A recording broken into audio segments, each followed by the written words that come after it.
serta mulia.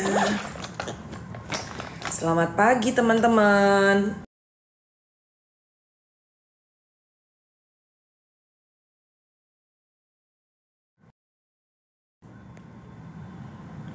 Halo everybody. Aku hari ini live masih menunggu Lucy Wiryono. Mohon maaf, masih pakai daster shy, daster terbaik. Nina Ratu, Ayu, good morning. Nah, Princess Kalori, belum sarapan Kamel, karena kan aku intermittent fasting. Jadi nanti aku puasanya bukanya di jam 10. Harus ada warna ya bibir ya. Kalau nggak ntar pucet-pucet di foto sama teman kita, di posting. There you go. Ini lipstiknya apa? Ini aku lagi pakai Maybelline. Nah, ini Maybelline yang apa ya? Ini Maybelline yang dia tuh matte tapi kayak soft gitu. Jadi nggak terlalu yang kayak kenceng di bibir. Halo Keisha, intermittennya berapa lama puasanya? Aku itu puasanya dari jam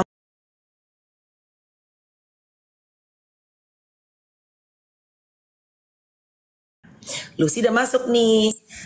Halo. WhatsApp. Oh, IF. IF, intermittent. Kan lu juga IF ya, Mah? Ya. Meskipun nggak ada hasilnya sampai sekarang. Enggak lah. Bo, lu tuh dari zaman kita dulu apa namanya radio sampai sekarang kan lu nggak mengembang jauh, Lus. Kamu kan nggak ketemu aku waktu aku beratnya 75. Iya, itu kita nggak jumpa tuh, betul. Ya. Gue jadi liatnya tuh apa namanya, lu tuh udah masih langsing-langsing aja. Udah ya, kamu tadi lagi apa sih, lagi pamer lipstick ya? Ini lipstick Maybelline aku, tetep loh akhirnya. Bo, kita tuh kalau coba tanya sama ini ya penonton kita ya, kita tuh kalau misalnya lagi nge-live tuh ada kayak mendesis tadi suaranya, kayak gitu nggak sih? Oh, itu agak ya. Coba aku pakai. Agak kan? Iya, suara aku tuh dari kemarin lebih kecil loh. Pas kemarin gue lihat lo nge-tag gue sama Bubek, ya kan? Suara aku tuh jadi kecil. Coba kalau aku pakai ini bagai. Coba ya. Coba ya. Iya gak sih guys? Coba Kurkuma tanya, Misha Widodo, good morning. Iya ada suara mendesis. Oke, teman-teman cek. Kalau biasanya itu kalau misalnya kita bertiga, oh enggak tuh Lucy. Pas Lucy pakai hilang desisnya. Oh iya, oke. Kirain Bener aku gak, guys? Coba deh. keturunan ular. Kopi Ember. gula aren, selamat pagi. Iya, aku potong rambut. Lagi? Enggak, kemarin udah lama deh. Udah lama. Kan udah bilang rambut makin pendek tuh, gitu kan. Terus kenapa ya? Bener loh, bagus sekarang. Kenapa ya? Tuh kan, nggak tahu deh. Kemarin waktu sama Becky tuh emang gue juga berasa lebih kecil. Janjian di Becky juga ya kedengerannya, makanya suka nggak tektok gitu. Iya, could be. Jadi hari ini sambil nunggu Dokter Jazz ini dokter dari Dermaster. Ini dokter lo nih, dokter Jess. Ini dokter gue, iya. Jadi kita akan ngebahas kan gini ya di TikTok tuh terutama di TikTok deh ya, Bo. Kayak semua orang tuh sekarang bukan cuma artis, bukan cuma selebgram ya. Ini everybody doing face surgery. Semua orang tiba-tiba operasi. Bener gak sih? Bener. And there's nothing wrong with that, as long as lo tahu ini apa kliniknya seperti apa, dokternya siapa, dan lo senang sama bentuknya gitu ya kan. Cuma ya kok, gue rasa bentar lagi ya Lus di Indonesia gitu ya, terutama di kota-kota besar, kayaknya orang jelong udah berkurang deh, Say. Nggak ada, Say, beneran. Soalnya pagi Kak Putro, terima kasih sudah bergabung. Soalnya beneran, yang lo bilang tuh bener banget, karena itu yang gue pikirin pas gue lagi scrolling TikTok. Jadi orang yang pakai maksudnya oplas segala macam tuh udah banyak banget, dan mereka tuh bukan artis loh, Mel. Ya, orang biasa aja. Lebih berani, Lus. Lebih berani, bener. Jadi kalau waktu itu kita pernah ngobrol juga. Jadi gue sama Melanie tuh pernah, biasa ya kita pertama kali nih, jadi lu udah diapain aja. Di umur kita yang segini ya kan, udah tarik. Jadi udah common banget tarik benang, minimal skin booster, minimal botox itu udah biasa banget terjadi, udah sangat umum. Tapi kalau Melanie dari point of view-nya dia bilangnya ya kan gue emang bekerja di dunia entertainment.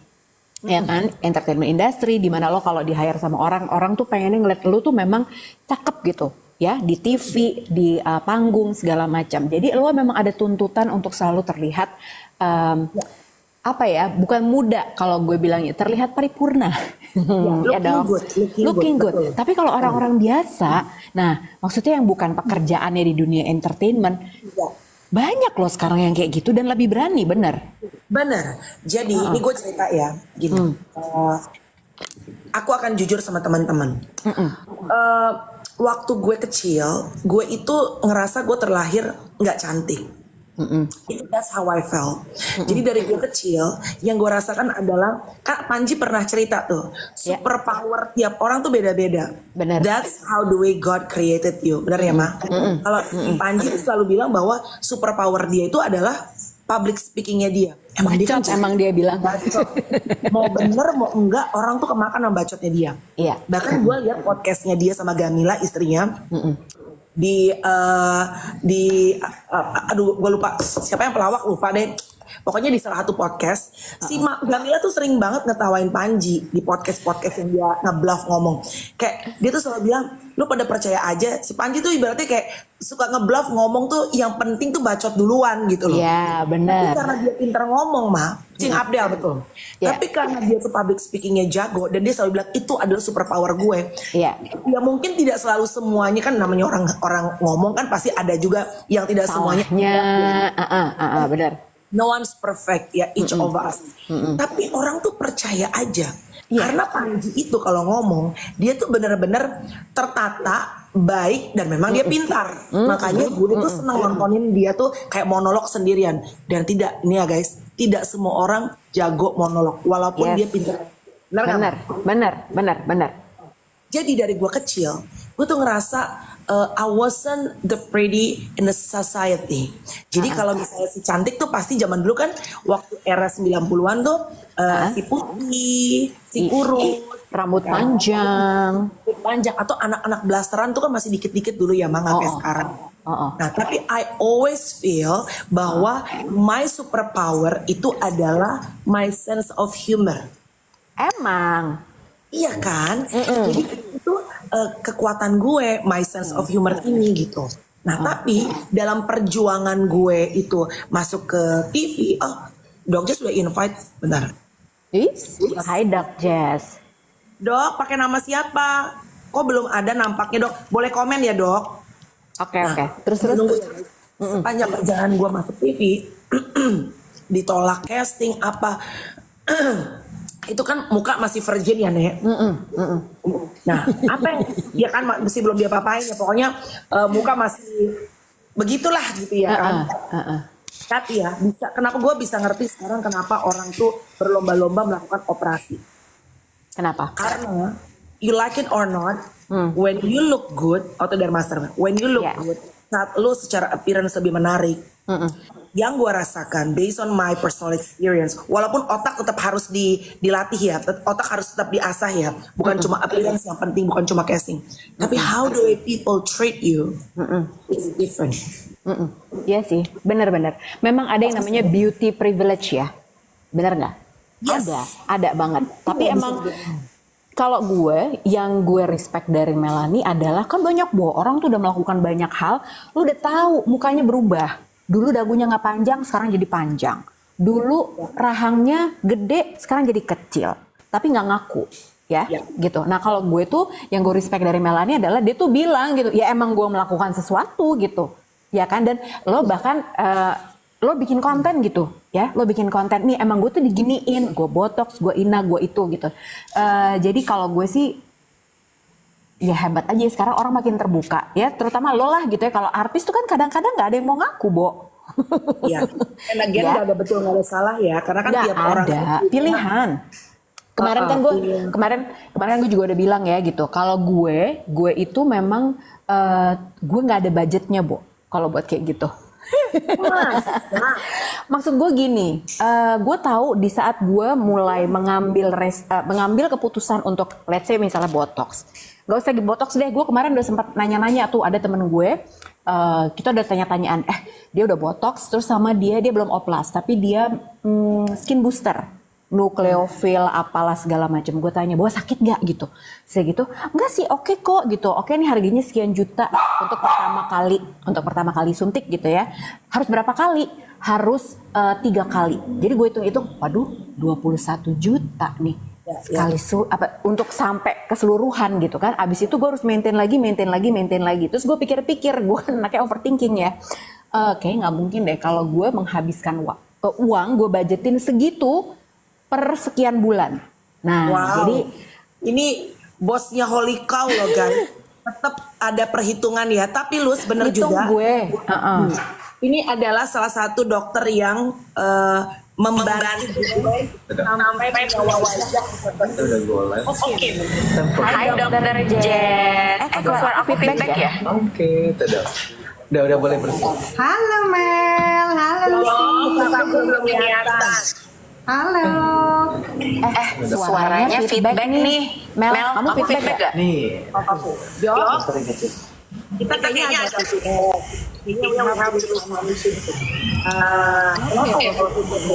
biasanya kalau feedback Melanie yang harus pakai earpiece juga. Bisa jadi.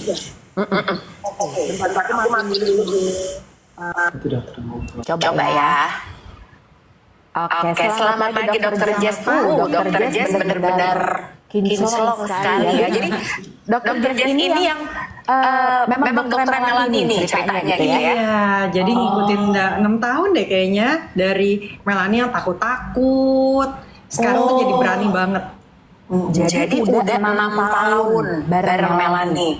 Iya, udah 6 tahun. Oke. Lama juga sama Dokter Jess ya. Maaf, saya ini masih turun deh. Coba, dokter turun dulu. Nanti coba naik lagi ya, Dok. Oke. Apa ya, Lus?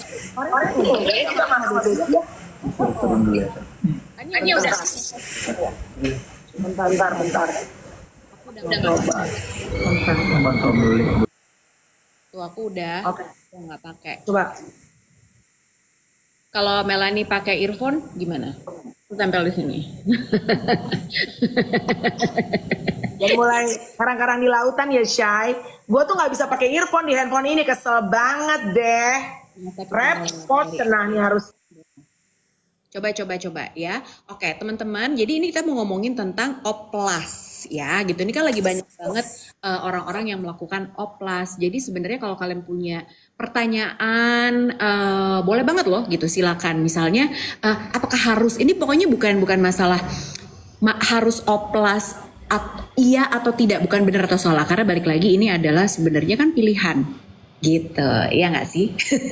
Iya, apalagi sekarang kayaknya orang tuh kan kayak tiba-tiba jalan-jalan ke ke Korea gitu kan, terus OP gitu, kayaknya udah biasa aja. Terus Indonesia kayak Dermaster kan juga mereka tuh akhirnya bikin kan sekarang memang untuk surgery, untuk operasi. Dan kemarin ya ini udah terbuka ya, kayak temen gue Sarinila deh gitu. Hidungnya habis operasi, Dewi Rezer matanya habis dioperasi. Sarinila tuh habis operasi pulang terus makan ke GI, Bo. Oh iya? Lo kenal Sarnil kan? Iya, loh itu baru operasi terus langsung. Sarnil baru operasi. Hidungnya kan betet Sarnil begitu. Sekarang cakep banget. Kemarin dia operasi di Dermaster. Jadi Dermaster itu kan tadinya nggak operasi, cuma kayak tarik benang apa. Sekarang mereka tuh OP. Jadi orang nggak harus jalan-jalan ke Korea. Orang tuh di Indonesia juga bisa. Si Sarnil abis di OP hidungnya, dia makan ke GI coba. Oh iya benar kemarin pas lo bilang Sarnil hidungnya baru. Diapain ya gitu kan, soalnya gue belum lihat foto before afternya. Iya dia kan hidungnya tuh betet gitu ya. Betet, Bo. Dan bagus deh hasilnya, bagus banget hasilnya. Ini coba Dok Jess ya, kita naikin lagi ya. Dok, hopefully bisa. Semoga tidak. Jangan sampai gemak-gemak. Coba. Bagaimana? Apakah ini aman suaranya? Dok. Halo Mel, halo Lucy. Hai dokter. Gimana suaranya? Kayak better nih. Oke, sip. Lumayan. Oke. Kenapa ya Lus? Tapi suaranya kok hilang ya? Nggak ada suara nih. Mbak Dok.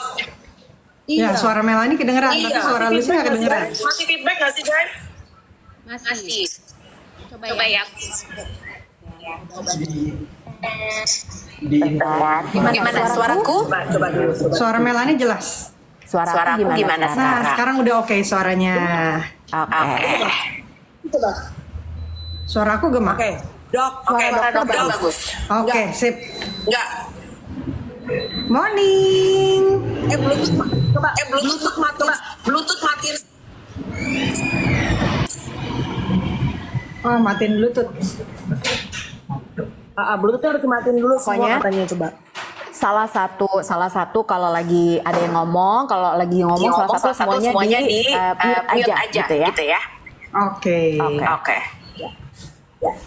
Dok, aku tanya dulu ya. Hmm. Kan sekarang semua orang tuh tiba-tiba demam operasi plastik. Sebenarnya sebelum operasi plastik,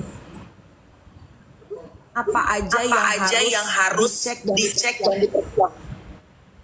Sebelum operasi plastik udah pasti ceknya harus lengkap. Yang pertama harus cek darah. Itu juga banyak tuh. Ada faktor pembekuan. Gimana yang penting jangan sampai pas lagi operasi kan bleedingnya banyak kan gitu. Terus harus cek darah lengkap. Harus cek fungsi ginjal, fungsi hati. Kemudian cek anti HIV gitu. Banyak sih yang dicek gitu. Dan harus cek EKG juga. Jadi terutama kalau kita mau tidur agak lama itu harus cek EKG. Jadi dokter anestesinya harus memastikan semua fungsi jantung, hati semuanya oke. Baru cus bisa jalan anestesi sedatifnya. Tapi kan sekarang tuh kalau operasi ada juga beberapa yang nggak mau di bius tidur kan, maunya di bius lokal aja. Ada juga kayak gitu. Jadi tergantung sih. Kalau misalkan dia mau bius lokal mungkin ceknya nggak yang harus sampai selengkap yang kalau misalkan bius tidur gitu.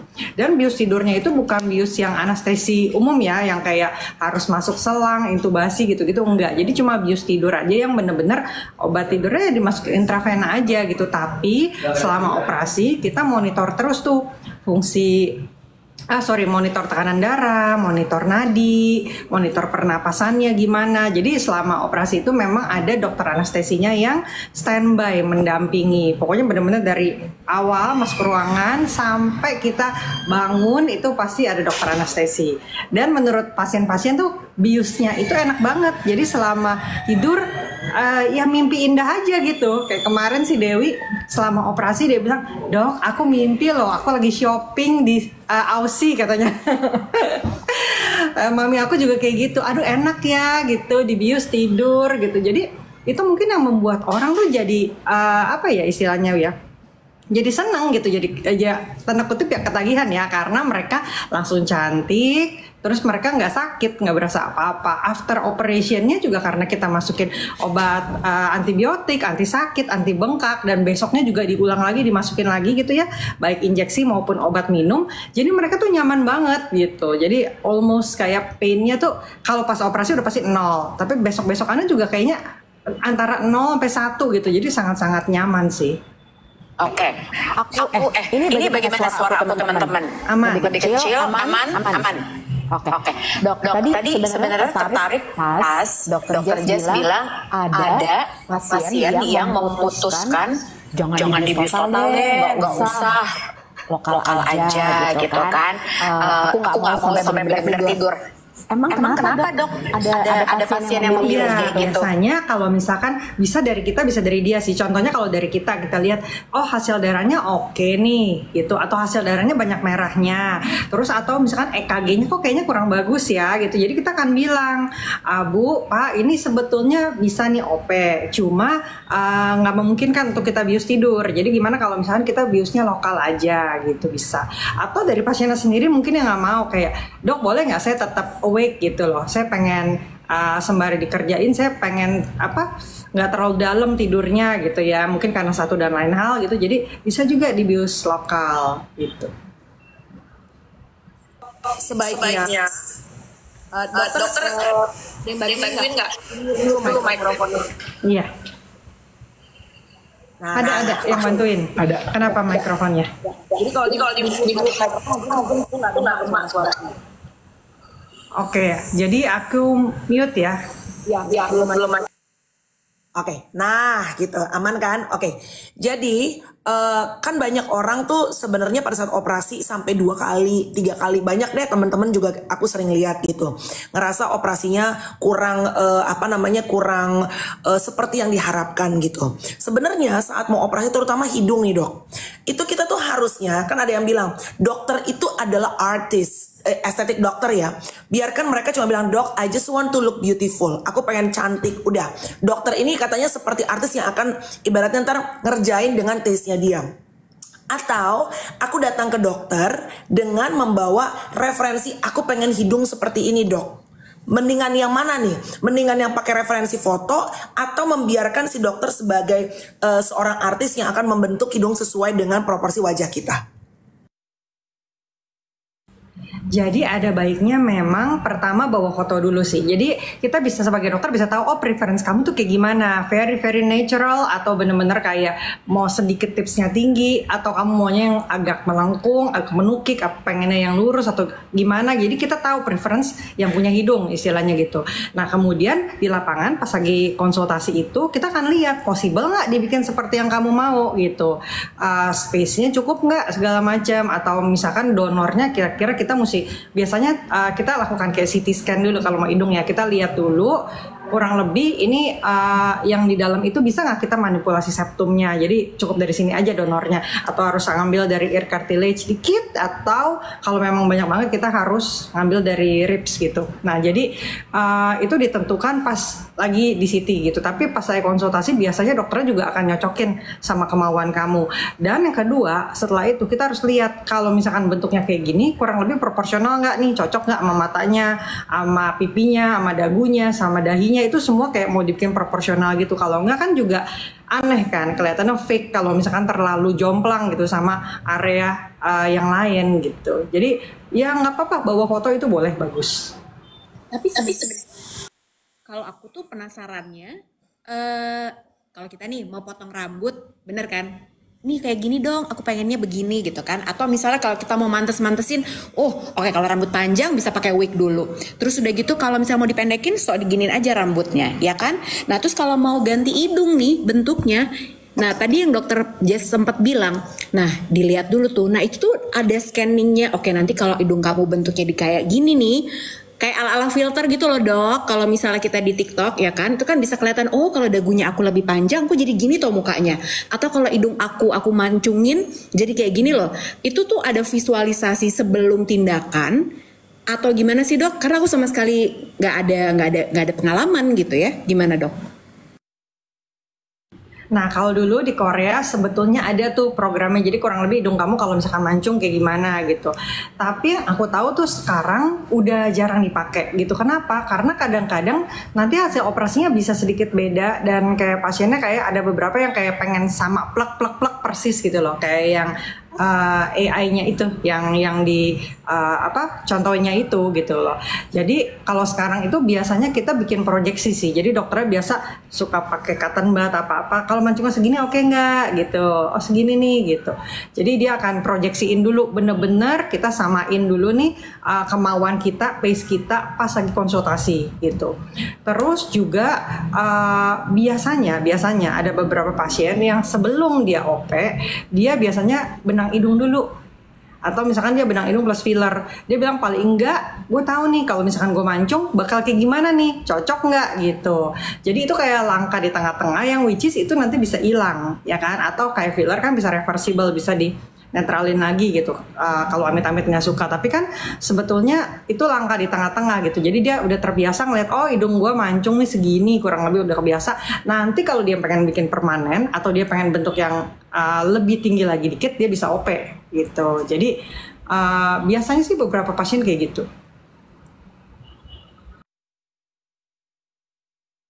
Oke, dok, kenapa kadang-kadang OP tuh ada beberapa orang yang hidungnya di bagian depannya jadi merah, setelah operasi merah terus. Kita kan lihat tuh ada beberapa case ya gitu. Akhirnya bagian depannya tuh nampak jadi kurang bagus ya, dan akhirnya mengganggu dan akhirnya harus dibongkar lagi. Jadi merah terus di bagian depannya. Itu kenapa sih? Apakah infeksi atau kenapa, Dok? Memang ada tanda-tanda infeksi itu kayak misalkan merah, terus kayak sakit, cenut-cenut gitu ya, atau misalkan membengkak. Nah itu memang tanda-tanda infeksi itu. Biasanya memang harus cepet-cepet tuh dikonsulin sama dokternya gitu.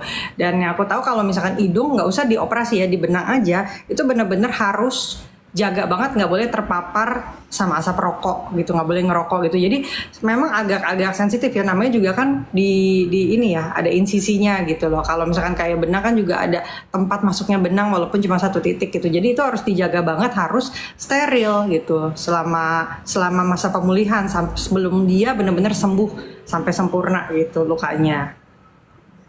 Oke, kan bagus deh dari Putro. Dok, kalau misalnya oplas selain ngambil dari bagian tubuh lain, tadi kan dokter bilang ya gitu, apa bisa dimodifikasi dari septumnya atau mungkin dari cartilage yang lain, apa pakai bahan buatan lain, misalnya nggak ada nih, apa kita selalu punya stok nih ceritanya, Dok? Bisa juga mau pakai implan juga bisa gitu. Kalau di Korea malah dia ada donor implan. Jadi misalkan kamu nggak mau pakai implan yang biasa, yang silikon, misalkan ada juga tuh kita bilangnya donor. Jadi dari ribsnya kan jarang kan orang mau misalkan mau buka ribsnya sendiri ambil gitu ya. Kecuali memang ada kepercayaan tertentu yang memang tidak boleh memakai bahan dari luar, jadi harus dari diri sendiri gitu kan, bisa biasanya ngambil dari badan kita sendiri gitu. Lemak juga sama ya kayak gitu. Cuma kalau misalkan mau pakai donor dari luar, kalau di Korea tuh ada, jadi dia kita bilangnya dead people bone, tapi itu diambil terus dimasukin pabrik, disterilin dulu semuanya, dibersihin dulu gitu ya, diproses, terus itu menjadi donor untuk yang mau implan, itu juga bisa gitu. Cuma kalau di sini biasanya yaitu orang kombinasi antara silikon kombinasi sama ear cartilage atau septumnya sendiri atau ribs gitu. Jadi tergantung sih. Yang lebih oke yang mana, Dok? Karena katanya kalau pakai ribs atau pakai tulang iga kita sendiri, walaupun operasinya berarti kan harus dibuka di sini sakit nih, tapi katanya hasilnya lebih tinggi. Terus kalau pakai implan tuh aman nggak untuk misalnya sampai 10 tahun, 15 tahun di hidung kita? Atau kalau pakai donor implan, artinya dapat dari badan orang lain, cocok nggak ke badan kita? Itu ada efek sampingnya? Apakah semua badan akan menerima atau mostly on most cases oke-oke aja, Dok? Itu pasti diterima. Jadi kalau misalkan yang memang udah pabrikan gitu, memang dia udah setting, memang udah kayak filler gitu loh, Mel. Jadi memang udah pabrikan gitu. Jadi kayak filler kan sama, isinya hyaluronic acid, itu juga ada di badan kita kan gitu. Ini juga sama gitu sebetulnya. Nah kalau misalkan tadi pertanyaannya lebih bagus pakai yang mana ya? Tergantung space hidungnya. Jadi nanti kan yang tadi aku bilang di CT dulu kan, terus dilihat gitu. Kalau misalkan cukup dari septumnya sendiri, ya udah gitu. Atau misalkan tambahan dari ear cartilage. Tapi kalau misalkan mau yang tinggi banget atau memang ternyata butuh donor yang tinggi gitu, yang lumayan banyak gitu, ambil dari ribs gitu. Ini pertanyaan yang kan banyak orang yang bilang, ih sekarang orang tuh semua cakepnya hampir sama gitu, karena kayak ada apa ya, kayak ada golden rule-nya, kalau perempuan cantik itu biasanya dagunya panjang, terus cuping hidungnya kecil ya kan. Tapi yang paling banyak datang ke dokter Jess itu biasanya apa sih, sama nggak gitu? Karena kalau aku ngeliat iya juga ya, orang tuh sekarang hidungnya, biasanya kan orang Indonesia tuh cupingnya lebih besar, sekarang semuanya kecil ya kan, bisa dibotox, mungkin bisa juga sekalian dibenang biar lebih mancung gitu hidungnya. Dan juga dagu ini ngomong-ngomong asli ya, Dok, dari dulu begini. Soalnya aku pernah ketemu orang, masa pertama kali ditanyanya gitu, itu asli ya gitu ya, baru kenal udah ditanya dagu gue asli apa enggak. Nah tapi sebenarnya yang paling banyak datang ke dokter Jess itu sama nggak sih kepengenannya sekarang, pengen dagu lebih panjang atau hidung lebih mancung atau apa nih, tren-trennya gimana sih, Dok? Ya memang sebetulnya tren itu kan berganti ya dari masa ke masa. Kayak zaman dulu, oh mungkin trennya mukanya bulat, yang dibilang cantik, katanya hoki apa segala macam gitu ya. Kalau zaman sekarang mungkin maunya yang lebih V-shape ya, yang lebih oval shape gitu. Cuma memang kalau di kedokteran atau di estetik ya, di bedah plastik kita punya aturan sih kayak golden ratio. Oh jadi sebetulnya kalau misalkan dahi yang bagus tuh perbandingannya dahi, hidung, dagu tuh harus berapa gitu. Kemudian hidung itu dibilang cupingnya gede itu kalau misalkan melewati apa gitu. Terus kalau bibir itu dibilang proporsionalnya harus berapa banding berapa atas sama bawah. Jadi semua tuh ada hitungan matematikanya persis gitu loh. Bener-bener pemetaan wajah gitu. Jadi kadang-kadang ada pasien yang datang kayak bilang, dok aku mau filler dagunya segini, atau aku mau ngecilin cuping, aku mau filler bibir gitu. Sebagai dokter pasti tugas kita untuk edukasi dia kan gitu. Oke, kayak kamu kayaknya udah cukup nih dagunya, jangan di filler lagi gitu. Karena perbandingan sama dahi sama hidung sama dagu udah pas. Kayaknya you have to stop gitu loh. Jadi itu tugas kita untuk edukasi dia gitu. Kemudian kalau misalkan bibir mau kayak gini, jangan deh nanti kamu overfill syndrome, nanti malah jadi nggak imbang lagi, malah nanti jadi fake dan jadi omongan orang gitu. Jadi tugas kita sih sebetulnya untuk kasih tahu gitu. Tapi ya ujung-ujungnya balik sama yang punya muka gitu kan, seleranya mau kayak gimana gitu. Tapi ya itu tugas kita untuk edukasi mereka, dan mereka lebih appreciate biasanya kalau kita bisa edukasi kayak gitu. Iya, jadi dokter tuh kan Dok Jess tuh yang ngerawat, yang bantuin aku deh untuk ibaratnya aku tuh awal-awal ya Lus dulu bener-bener nggak berani sama sekali, Dok Jess tahu deh. Jadi gue tuh kerjanya cuma ngurusin bekas jerawat aja ke dermaster. Gue tuh nggak berani karena kan dermaster tuh dari dulu dia contouring wajah ya, membentuk wajah. Tapi tidak OP dulu ya dok, baru sekarang nih operasi surgery. Jadi dari dulu tuh ada tanam benang, ada filler, ada apa. Gue tuh nggak pernah berani bertahun-tahun. Jadi cuma laser doang gitu. Sampai akhirnya dirayu-rayu sama Dok Jess. Oke tuh, dari muka gue segana kan, ditarik benang udah ada tuh ya kan, lebih V-shape. Terus udah gitu, hidung juga kan gue dibenang sama Dok Jess gitu. Nah, pada saat gue misalnya minta dok, kayaknya aku waktu itu gue mau apa sih, ada syuting deh gue lupa, pengen filler deh dagu gitu ya. Terus Dok Jess tuh bilang, ini yang gue selalu ingat bahwa orang itu ada, tadi beliau sampaikan golden ratio. Jadi nggak berarti orang mikir nih, kalau hidung lo tinggi mancung banget, bibir lo jedir yang apa tebel gitu, lo filler banyak banget, terus dagu lo lancip banget, panjang banget, nggak berarti lo kelihatan cantik. Karena ternyata ada rasionya mah. Bahkan kadang-kadang kita ngeliat ada orang yang kok dia hidungnya nggak terlalu mancung ya, pesek atau mungkin jenong, tapi kelihatannya cantik ya. Ternyata tuh ada perbandingannya. Nggak berarti semuanya ideal tiap bagian muka lo and then lo kelihatan cantik. Makanya kadang-kadang ada orang yang, mohon maaf nih, kita ngeliat nih hidungnya tinggi banget, dagunya lancip banget, nggak pasti kelihatan juga oke juga gitu ya dok.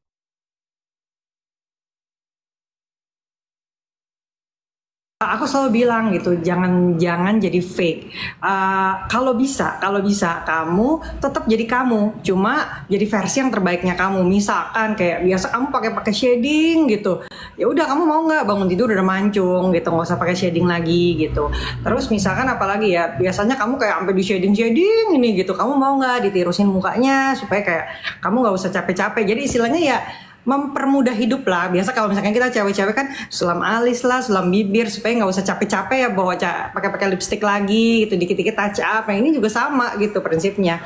Ya udah supaya kamu nggak pakai shading lagi, udah cakep muka kamu dari segala sisi penampakan, mau dari sisi kiri kanan, rahangnya juga jadi gitu ya, tegas gitu kan. Biasa kan kayak ada double chin, nah ini pengennya tegas. Nah itu tuh semua bisa gitu dilakuin, meskipun dengan prosedur yang tanpa bedah. Cuma ada beberapa prosedur kalau misalkan yang emang udah banyak banget penumpukan lemaknya gitu ya, biasanya ya kalau nggak mau operasi aku suntik penghancur lemak gitu ya. Jadi obat penghancur lemak lipolisis disuntik, terus kita benang gitu. Tapi kalau misalkan ada beberapa yang memang kita lihat kayaknya butuh disedot deh ini, jadi kita suruh sedot dikit ya, misalkan dari luar gitu disedot lemak-lemaknya, baru kita pasang benang. Atau memang kalau udah kelebihan kulit banget, aku bilang ya udah facelift aja deh ya, kamu udah banyak, udah excess skinnya udah banyak.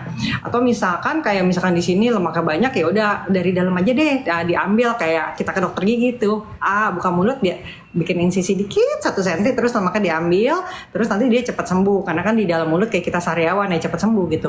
Jadi banyak jalan menuju Roma, mau pakai yang non operasi bisa, mau pakai yang operasi bisa, tapi biasa itu yang nentuin adalah mata dokter dan juga ya keputusan pasien ya.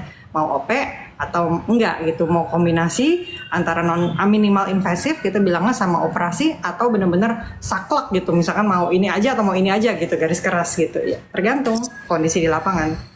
Kondisi di lapangan asik. Tapi gue ya dari tadi ngeliatin dokter Jess tuh cantik banget ya gitu. Pasti pasiennya begitu datang boleh nggak mukanya kayak dokter aja gitu.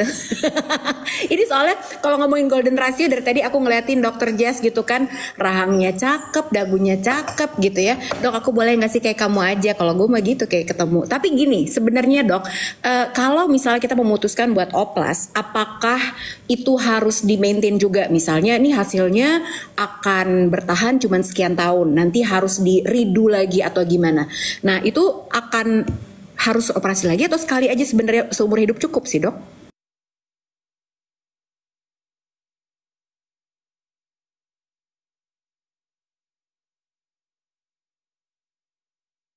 Operasi mata gitu ya kan, ya kita mulai umur 35, 36 itu kan mulai udah turun kan ya. Biasanya kita ambil dikit kelebihan kulitnya gitu supaya matanya lebih tetap, misalkan dok gue gak pengen berubah jadi orang lain ya, gue pengen tetap mata gue cuma kayak 5 tahun yang lalu atau 10 tahun yang lalu sebelum kayak turun deh, soalnya gue merasa kayak makin tua kok kayak makin sipit ya, kan banyak tuh terutama cewek Asia deh pasti begitu kan. Nah itu biasanya kita angkat matanya, jadi kayak banyak ya kalau mata tuh aduh banyak banget tindakannya, bisa buka sudut lah, bisa gedein lipetan lah, bisa naikin dari sini lah, dari subrolif diangkat, bisa naikin dari sini gitu, dari sini ya, jadi nggak kelihatan sama sekali gitu, jadi banyak banget gitu.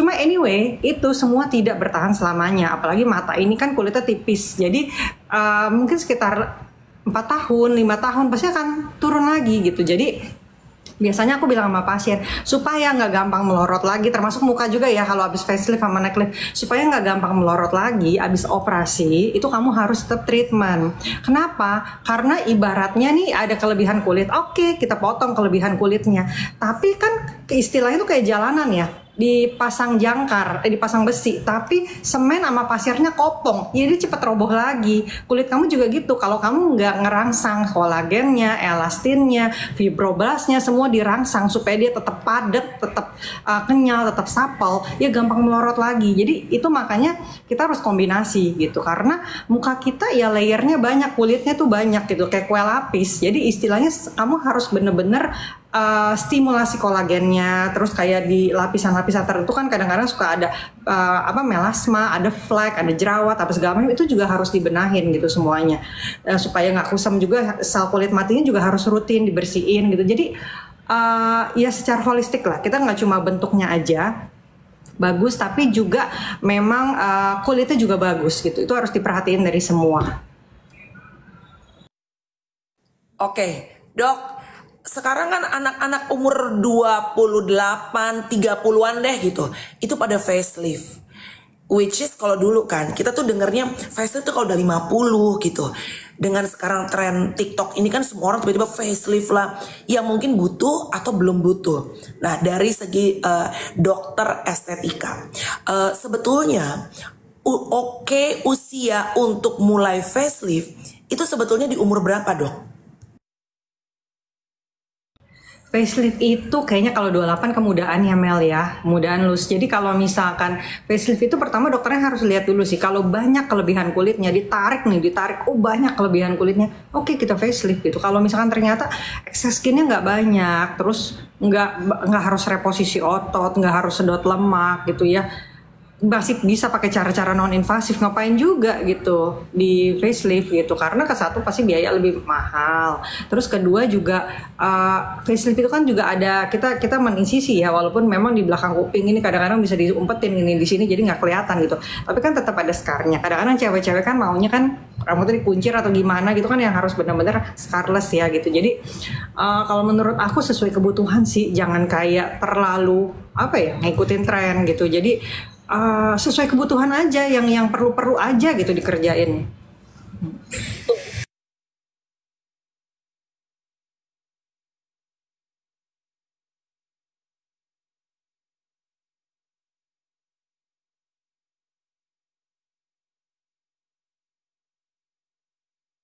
6 tahun yang lalu udah bersama dokter Jess ya. Kalau suara aku hilang? Hah? Masa suara aku hilang? Emang suara aku hilang? Enggak kan? Oke. Enggak, udah nggak di-mute.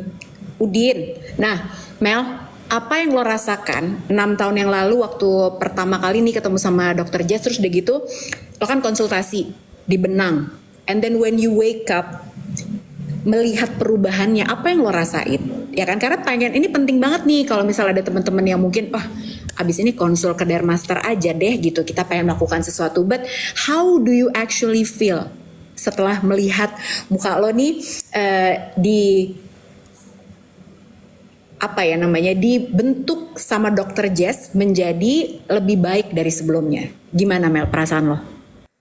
Iya, jadi waktu awal banget, nih sama sekarang kayak, ini kan aku kan rencana pengen OP ya. Rencana pengen OP, udah ngobrol sama Dok Jess. Gue tuh emang orang yang memang tidak bisa langsung jump on my decision. Gue tuh orangnya bener-bener maju, mundur. Dok Jess udah tahu deh karakter gue. Maju, mundur, research, asking people. Pokoknya sampai panjang A to Z gue. Nah, sama seperti benang pertama kali. Itu lo boleh tahu, tanya Lus, banyak banget orang yang gue tanyain, sakit enggak, bengkak enggak, after that gimana. Terus Dok Jess juga tiap ketemu gue tanya, pokoknya gue tuh pasien yang sangat bawel. Gue kan ada tuh pasien yang udahlah, karena kan kalau mikir-mikir mulu, maju mundur mulu nggak jadi-jadi gitu kan. Nah, kalau yang gue rasain pada saat benang itu tidak sesakit, ini waktu benang ya, bukan OP ya, tidak sesakit yang gue pikirkan.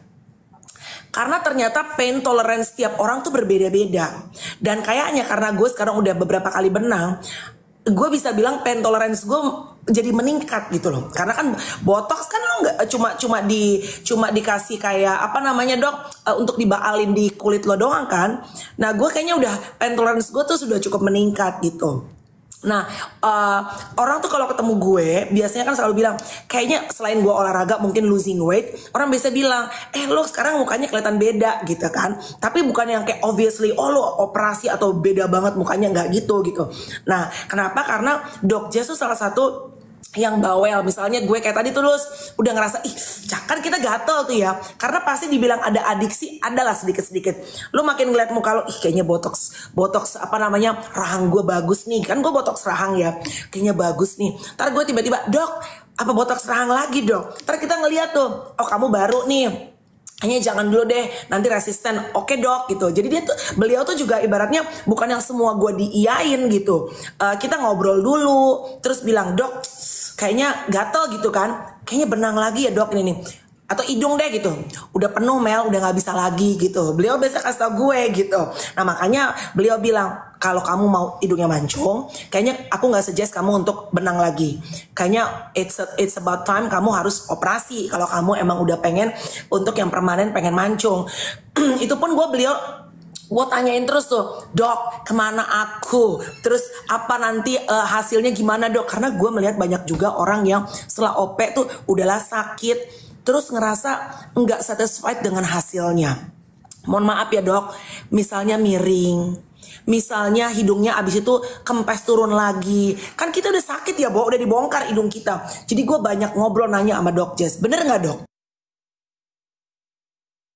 Iya, makanya penting banget konsultasi. Sesi konsultasi itu penting banget. Jadi buat nyamain maunya pasien sama maunya dokter. Jangan sampai nanti kayak gimana ya, kan kita pengennya kan perfect ya, sesuai yang kita mau, bentuk hidungnya atau bentuk matanya gitu. Jadi jangan sampai miss di situ. Jadi aku selalu bilang, kalau misalkan kita udah oke, berhasil di konsultasi nih, udah bener-bener sama gitu, itu berarti 50% udah berhasil gitu. Dan terus tentunya juga harus dicocokin. Jadi misalkan kalau misalkan habis benang itu kan biasanya pasiennya sadar kan, nggak dibius tidur kan. Jadi kalau benang tuh misalkan aku udah masukin, aku kasih kaca, segini oke nggak gitu. Terus aku bilang, ini kan masih ada obat biusnya, masih ada bengkaknya, masih ada benangnya. Next week pada saat biusnya udah hilang, diserap obatnya, terus bengkak udah hilang, tinggal sisa benangnya doang. Jadi bakal turun nih sekitar 15% gitu. Nah sekarang kamu oke nggak kalau turun 15%? Kalau sekarang kamu ngeliatnya, dok tinggi banget gitu. Nah berarti dia bakal suka pas jadinya, karena bakal turun 15%. Kalau misalkan sekarang kamu ngerasa, dok saya maunya segini nih ya, hidung saya jangan berubah-berubah lagi segini, berarti kita harus tambahin, karena nanti minggu depan bakal turun gitu. Jadi itu kalau misalkan benang, karena pasiennya sadar, jadi kita bisa diskusi gitu. Tapi kalau misalkan operasi itu kan pasien udah pasti tidur. Jadi pas di sesi konsultasi itu harus benar-benar dipasin maunya pasien tuh kayak gimana. Dan yang possible dilakuin kayak gimana itu juga harus dokternya jujur terang-terangan. Wah, saya jadi dokter ya sebenarnya ya. Karena di satu sisi sebenarnya kalau misalnya pasien pengen ini pengen itu kayak tadi Melanie gitu kan, dok yuk dong botox serang lagi, filler lagi, apalagi dokter sih seneng-seneng aja kan ya sebenarnya gitu, tapi kan sebetulnya ada tanggung jawab di mana dokter ini harus memberikan ya konsultasi yang bener lah gitu, udah jangan ntar dulu gitu, masih cukup, udah kebanyakan, udah apa, nah itu sebenarnya yang kita pentingin juga. Nah kalau ngomongin Dermaster, aku tuh kan kalau sering banget hampir tiap hari lewat, Dermaster tuh ada di Kemang ya Dok Jess ya kalau nggak salah ya. Nah di sebelah kanan tuh sebelahnya F45. Jadi aku tuh lihat tuh gede banget posternya di depan. Nomor 1 untuk thread lifting gitu ya, untuk benang. Terus sekarang gue kemarin lihat soalnya di Instagramnya Melanie tuh buat oplas, buat operasi plastik. Jadi udah ada surgery-nya sekarang. Nah pertanyaannya satu ke Melanie, lu pengen oplas apaan? Yang kedua sebenarnya, tapi Dok Jess dulu deh yang pengen jawab. Sebenarnya akhirnya kenapa nih si Dermaster ini akhirnya meluncurkan layanan untuk surgery ini sebenarnya Dok? Kan awalnya memang fokusnya di thread lifting gitu kan? Ya, ini pertanyaan banyak orang juga karena memang kita udah 10 tahun ini, slogan kita adalah cantik tanpa operasi. Kenapa? Suddenly kita tiba-tiba operasi. Jadi gini ceritanya, kalau misalkan most of the cases kayak pasien, contoh hidung aja deh gitu, di benang udah bagus. Contohnya kayak hidung aku nih, aku nggak operasi, bener-bener pakai benang tok gitu ya. Tapi ada beberapa bentuk hidung yang ternyata tuh nggak bisa pakai benang doang. Misalkan dia tuh yang tipsnya tuh turun banget kayak hidung betet gitu loh. Atau misalkan yang hamnus banget, di sini tulangnya tinggi banget gitu ya, yang di sini. Jadi ininya rendah, ininya tinggi banget, ininya balik rendah lagi, jadi kayak betet gitu ya. Nah itu ada beberapa case yang memang kita agak sulit tanganin sama benang gitu. Jadi kenapa? Karena contohnya kayak misalkan mau naikin tips ya, ini kan kayak ngelawan gravitasi kan, kayak kita perlu sesuatu yang solid di sini. Jadi either kita taruh ear cartilage atau septumnya sendiri gitu ya, biasanya di sini. Jadi kalau misalkan di sini harus pakai filler itu sebetulnya atau pakai benang di sini naikin ini gitu ya. Kalau buat naikin ini bagus gitu, tapi kalau buat naikin ini itu dia kurang padat istilahnya. Jadi sekarang kita filler atau kita benang dia bagus gitu. Biasanya orang itu mungkin aku bisa jelasin, jadi strategi marketing juga. Jadi kadang-kadang oke, ini bagus nih udah gitu cekrek gitu, tapi seminggu kemudian karena memang dia nggak kuat itu dia turun lagi gitu. Jadi buat apa gitu?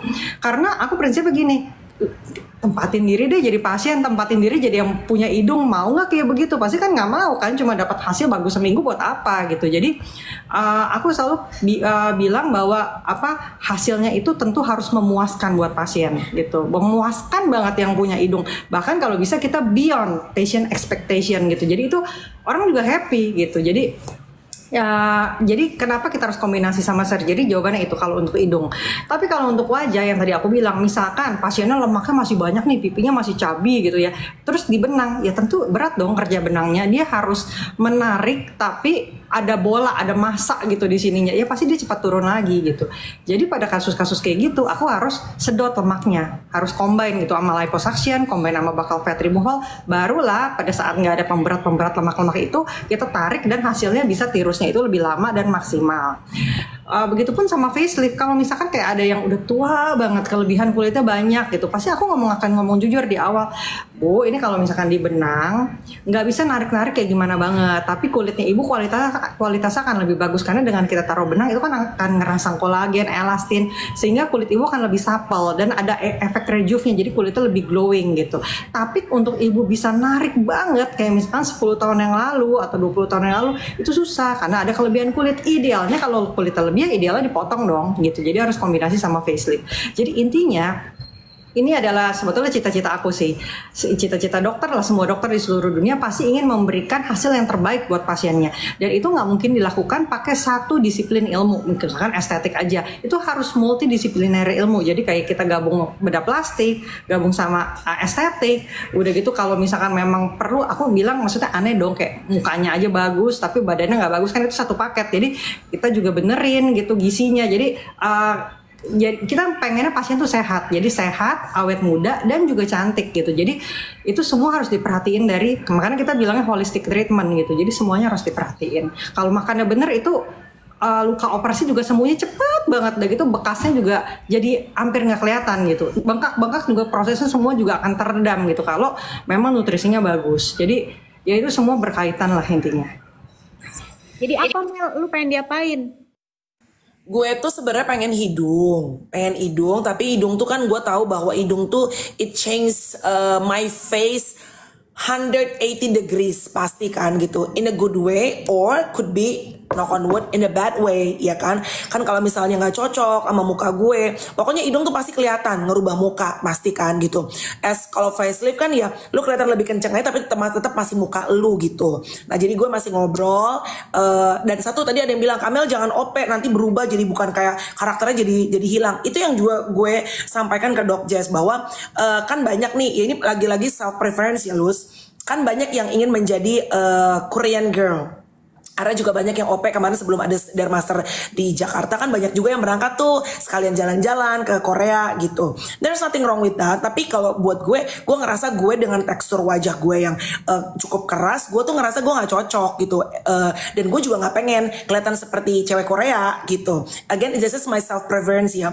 Gue tetap pengen kelihatan kayak dokter bilang tadi, a better version of me. Tetap dengan struktur wajah gue yang mungkin kelihatan lebih keras tapi mungkin diperlembut, and then kan sekarang gue udah aging juga jadi mungkin lebih dikencengin gitu. Pokoknya tetap pengen kelihatan karakter Melanie itu nggak hilang. Jadi gue nggak pengen, I don't want to look like somebody else gitu. Yang itu yang gue juga masih konsultasi sama Dok Jess dan sama teman-teman kemarin yang pengen melakukan surgery. Dok, sebenarnya gini, kalau tadi dokter bilang pemeriksaan itu kan banyak banget sebenarnya gitu ya. Nah sebenarnya yang aku pengen tanyain kalau recovery-nya itu kan kalau kita lihat di TikTok tuh banyak tuh kan lagi bengep apa segala macam abis tindakan. Nah itu berapa lama sih dok sampai akhirnya benar-benar, tadi soalnya dokter sempat bilang tuh mulai dari makannya segala macam tuh harus diperhatikan juga supaya benar-benar bisa cepat gitu proses untuk recovery-nya. Nah itu sebetulnya berapa lama sih dari mulai melakukan oplas sampai akhirnya benar-benar semuanya tuh udah paripurna, gimana?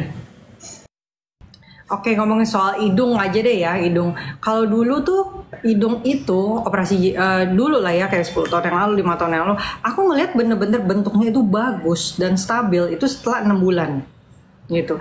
Tapi sekarang kenapa Dermaster ini memutuskan untuk berkolaborasi dengan Dr. Yong Gil-ko yang dari Korea? Karena aku amazed sama kerjaan dia gitu. Jadi aku lihat kayak partner aku sendiri ya gitu, operasi kok bagus banget, kayak seminggu lu udah bagus gitu, udah tinggal sisa dikit-dikit gitu, setelah sebulan udah jadinya udah stabil, udah perfect gitu. Jadi aku ngelihat ternyata proses penyembuhan pertama emang tergantung dari makanan, tergantung dari nutrisi sesudahnya gitu ya, perawatan luka post operasinya, tapi juga tergantung dari teknik dokternya. Ketika dokternya operasi dengan teknik yang benar gitu, yang nggak terlalu gimana gitu ya, itu sembuhnya cepet banget gitu. Itu kaget loh, itu terkaget-kaget loh, karena benar-benar cepet banget sembuhnya gitu. Jadi makanya akhirnya kenapa aku memutuskan untuk mengirim dokter-dokter bedah plastik kita ke Korea untuk belajar tekniknya beliau secara berkala tiap berapa bulan sekali gitu, di upgrade terus gitu. Jadi sekarang kita prinsipnya pengen orang, kan banyak tuh kayak ibu-ibu yang nggak bisa ninggalin anak, nggak bisa ke Korea, atau misalkan orang yang bukan nggak punya duit, sebetulnya punya duit cuma nggak bisa ninggalin kerjaan gitu. Jadi aku nggak bisa dok berangkat ke Korea seminggu, 10 hari, 2 minggu tuh nggak bisa gitu. Jadi akhirnya ya kita adain di sini, kita bawa di sini. Jadi yang operasi adalah dokter bedah plastik Indonesia yang belajar dengan teknik bedah Korea, sehingga resultnya itu akan seperti operasi di Korea, seperti itu. Kemarin Dewi Rezer udah operasi mata di Dermaster dan she loved it, dan Dewi itu asal teman-teman tahu ya, penakutnya luar biasa, Bo. Ketakutan luar biasa pas mau masuk ruang operasi. Aduh, pokoknya dia parno banget dah. Terus Mbak Debbie Sertian kan kemarin live sama kita tuh, sehari setelah itu dia mau OP kan. udah kenceng, udah cantik. Sama satu lagi itu yang gue lihat hidung ya, yang karena gue tuh biasanya kalau ngelihat orang OP hidung nggak selalu cocok gitu, maksudnya ya maybe good for them, tapi kayak ke gue kurang suka gitu. Nah gue kemana ngelihat si Sarinila hidungnya cakep banget, Lus, bagus, nggak tinggi banget, pas, cocok di mukanya, very good. Itu sama Dermaster di Indonesia apa? Dewi diapain? Matanya diapain? Dewi matanya kan turun ya dok ya? Dewi diapain sih dok? Dewi matanya ini atas sama bawah, jadi ya dia kan turun tuh, jadi kita insisi ya, kita bilang kita insisi, terus diambil kelebihan kulitnya dijahit lagi, jadi matanya kayak naik lagi, sama lah kayak 5 tahun yang lalu gitu ya, jadi lebih bright gitu. Terus kantong mata juga sama, kantong mata juga biasa kalau orang operasi kantong mata kan dibuang aja lemak kayak gitu kan ya, udahannya jadinya cekung pas sembuh. Nah kalau ini enggak, kalau di sini kita reposisi lemak, jadi lemaknya itu yang kelebihan itu kalau berlebih banget ya sedikit diambil, tapi kalau misalkan nggak terlalu banyak kantongnya, biasanya kita reposisi ke area bawah yang cekung ini. Jadi matanya ya udah kayak dia 5 tahun yang lalu, 10 tahun yang lalu, flat aja gitu, flat lurus aja gitu, nggak ada kantong, tapi juga nggak cekung. Jadi kan lebih fresh penampakannya gitu. Nah itu yang Dewi lakuin kemarin, mata atas bawah. Aku penasaran deh kalau misalnya ya, kita aja kan kalau operasi kan soalnya pasti biayanya juga nggak sedikit, bener dong. Nah aku tuh penasarannya misalnya ada garansinya nggak sih dok? Ya dong, misalnya ya dok tapi kayaknya ini kurang tinggi dikit deh gitu. Nah itu ada proses alterationnya sampai berapa lama kayak gitu-gitu nggak sih dok? Ini pertanyaan netizen yang sama sekali nggak pernah punya knowledge tentang operasi plastik soalnya. Biasa sih jarang sekali yang begitu, jarang banget, kecuali kalau misalkan pas konsultasi mungkin ada yang miss ya. Jadi kalau pas konsultasinya pas, biasanya enggak sih gitu. Tapi biasanya kalau memang ada yang dirasa kurang, mau redo lagi, itu biasanya pasien akan bayar jumlah yang jauh lebih sedikit, jauh lebih sedikit gitu. Karena kan tetap itu operasi, kalau operasi lagi kan ada dokter anestesinya, ya kan, ada barang-barang habis pakainya, ada suster yang asistensi bedah gitu, pakai sewa kamar operasinya. Jadi itu semua harus diperhitungkan gitu. Tapi untuk biaya dokternya biasa akan jauh lebih minimal gitu. Jadi tapi kita hampir nggak pernah sih kasus yang kayak gitu. Jadi so far so good gitu. Yang penting pas konsultasi harus disamain ekspektasi pasien sama kemungkinan yang bakal terjadi, realitanya seperti apa, worst come to worst-nya. Oke dok, untuk penutup nih tinggal 1 menit terakhir, harga deh, boleh tahu teman-teman ya, kalau misalnya siapa tahu mungkin gini, belum sekarang karena kebutuhan tiap orang kan beda-beda, tapi gue tuh udah lama, dan teman-teman I suggest kalau pengen operasi pikirkan baik-baik ya, karena kan this is not a easy decision in life, ini adalah keputusan besar dalam hidup kita. Pikirkan, doing research, I suggest teman-teman menjadi pasien yang bawel, temukan dokter yang membuat kalian nyaman, karena at the end of the day, buat aku ya, dokter tuh penting banget. Kenapa aku nggak pernah ganti-ganti dokter, padahal yang mau endorse juga banyak gitu ya. Tapi sama Dok Jess tuh aku bisa ngobrol, karena kita tuh kan sebagai pasien deg-degan, grogi, bingung, tapi pengen cantik, gimana dong tuh ya kan. Jadi kita tuh pasti harus, kalau dokternya panikan juga atau dokternya jawabnya cuma sedikit-sedikit, kita tuh jadi kayak nambah deg-degan. Nah kalau ketemu sama dokter yang puji Tuhan aku ketemu sama Dok Jess yang bisa ngobrol, menenangkan, biasanya kita jadi lebih pede gitu ngelakuinnya, dan bisa konsultasi ya detail gitu. Dok, kalau hidung tuh berapa di Dermaster sekarang? Kalau mata kayak Dewi diangkat berapa? Sama kayak Mbak Debbie Sartian tuh yang facelift itu berapa harganya? Jadi kita kalau di Dermaster ini ada 2 segmen sih sebetulnya. Jadi ada dokter yang udah senior banget gitu ya, pengalaman bedahnya tuh udah di atas 12 tahun, itu harganya agak beda. Ada juga dokter yang pengalamannya masih di bawah 10 tahun, itu juga harganya beda gitu. Jadi kita ada 2 segmen, tergantung si pasiennya mau yang mana gitu. Kalau misalkan mungkin segmen yang dokter junior itu kalau misalkan dia sedot dia mata lah ya, mata misalkan mata atas itu 15, mata bawah 15 gitu, sedot lemak double chin 15, sedot lemak pipi sini bawah sini 15, udah gitu buccal fat removal yang ngambil lemak dari dalam itu juga 15 gitu. Nah kalau sama dokter yang senior biasa harganya lebih mahal, ada yang kali 1,5, ada yang kali 2 gitu. Jadi kurang lebih segituan lah gitu. Cuma nggak yang sampai mahal-mahal gimana banget gitu. Dan biasanya kalau dalam satu kali prosedur, misalkan pasien melakukan 2 tindakan sekaligus gitu ya, misalkan mata atas bawah atau misalkan mata sama sedot lemak, itu pasti biayanya lebih berkurang. Kenapa? Karena kan ya satu kali bayar, tetap kita kan satu kali bayar si sewa ruang operasi, penata anestesi, suster, bahan habis pakai segala macam. Jadi itu bisa lebih hemat lah kalau dalam satu kali sesi ada beberapa tindakan. Kalau hidung dok. Kalau hidung kurang lebih aku lupa ingat persisnya ya, tapi kurang lebih kayaknya hampir 70 atau 70 something, saya lupa deh. Facelift, aduh lupa ingat. Kalau nggak salah samaan ya, segituan ya, kayak 70-an something juga. Oke. Jadi siap-siap nabung tuh teman-teman ya. Tapi kan kalau di Jakarta berarti kan nggak perlu tiket pesawat ya. Iya, benar. Tuh perawatan Bopeng juga kalau misalnya mau tuh, tadi kan Melanie udah cerita sebenarnya udah bareng Dok Jess tuh udah 6 tahun ya. Awalnya justru malah laser terus gitu. Datanglah ke Dermaster tuh. Bisa kok sebenarnya di situ juga ya. Kasih tahu sedikit ya, tapi kalau teman-teman yang punya scar seperti aku, nih ada bopeng banget, dan bopeng tipis ya, Say. Boti bukan sembarang boti ya, Say. Boti bopeng tipis, Say. Percaya deh bahwa kalau udah punya scars, punya bekas jerawat, punya bopeng, itu nggak bisa langsung lo tiba-tiba jadi Sandra Dewi, auto glowing. Kecuali mungkin lo, apa sih dok, kulitnya dikletek, udah beda cerita dah gitu ya. Tapi kalau kayak dermapen, terus udah gitu di subsisi, terus udah gitu di laser, memperbaiki iya, cuma kalau balik 100% udah pasti nggak bisa. Jadi ya udah lo lakuin treatment rajin-rajin, sabar-sabar, karena yang namanya bekas jerawat itu nggak bisa cuma kayak dilakuin sekali 2 kali and then lo dapet hasilnya. Kalau ada yang bilang seperti di konten-konten gue bilang ada yang bisa ngilangin bopeng dengan skincare apa segala macam, kalau buat gue yang udah ngejalanin bohem alias bohong. Karena buat gue sih belum ada skincare yang bisa balikin boba boti gue ya kan kepada kulit gue awal SMP. Kagak ada, Say. Nggak ada, Say, gitu. Perasaan kita aja kalau tercabik-cabik nggak bisa balik lagi Kak, ya kan gitu. Sudahlah itu dong. Tapi ngomong-ngomong Alf, tadi ada yang bilang Lucy dagunya cakil harus dipendekin. Nggak bisa, kata dukun aku, susuknya ada di sini, nggak boleh dipendekin, ya kan? Jadi percaya deh tuh gue pakai dukun.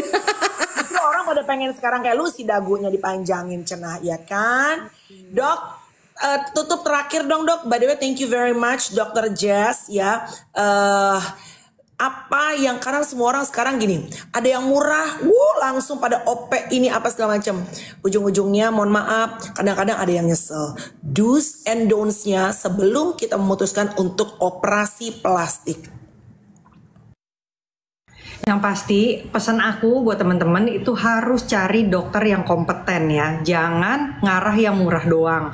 Atau cuma lihat hasil before after yang sebetulnya kamu mesti lihat live langsung gitu. Kamu mesti konsul langsung. Kenapa? Karena banyak yang murah tapi ternyata yang ngerjain bukan dokter spesialis bedah plastik atau dokter spesialis yang kompeten lah gitu di bidangnya. Jadi ujung-ujungnya jadinya tuh kayak tukang operasi, bukan dokter operasi gitu. Karena kenapa penting banget harus ke dokter yang kompeten? Once terjadi komplikasi, itu dia nggak tahu mesti ngapain gimana gitu. Tapi kalau misalkan dokter bedah plastik yang kompeten, dia itu memang sekolahnya bertahun-tahun, dididik memang untuk begitu. Jadi once amit-amit ada komplikasi, dia tahu how to handle it, how to fix it, gimana cara benerinnya sampai benar-benar bisa jadi bagus lagi gitu. Jadi jangan kalau misalkan operasi please itu jangan ngarah yang murah karena hasilnya itu semi permanen bahkan permanen gitu. Jadi jangan ngarah yang murah, kerjain, nabung dulu, kumpulin uang yang bener-bener kerjain sekali pok langsung bagus gitu. Itu pesan aku sih ya. Dan kamu harus bener-bener seperti Melanie bilang, harus pintar jadi pasien, pelajarin dulu, googling dulu, tanya-tanya dulu gitu. Jadi jangan langsung lakuin tindakan itu gitu tanpa kamu bener-bener mempertimbangkan dan mempelajari dengan baik. Terima kasih Dok Jess. Thank you Melanie, thank you Lucy. Semoga bisa memberikan pencerahan ya. Terima kasih banyak atas waktunya. Terima kasih teman-teman. Thank you so much Dok Jess. Ingat ya, mau OP, ya mau operasi, pikirkan baik-baik. Jangan cuma gila-gila harga diskon. Hidung lo tiba-tiba coy, lo menyesal. Kalaupun mau OP, mau nggak OP, again itu adalah personal preference. Pilihan masing-masing. Jangan yang OP nyela yang nggak OP, yang nggak OP berasa paling natural. Sutra lah Inang, sepanjang nggak pakai duit lu, biarin dia mau OP mau apa. Yang penting operasinya di tempat yang benar. Makasih Dok Jess. Thank you Dok Jess. Thank you ya teman-teman. Kita ketemu lagi hari Senin. Oke? Bye guys. Bye.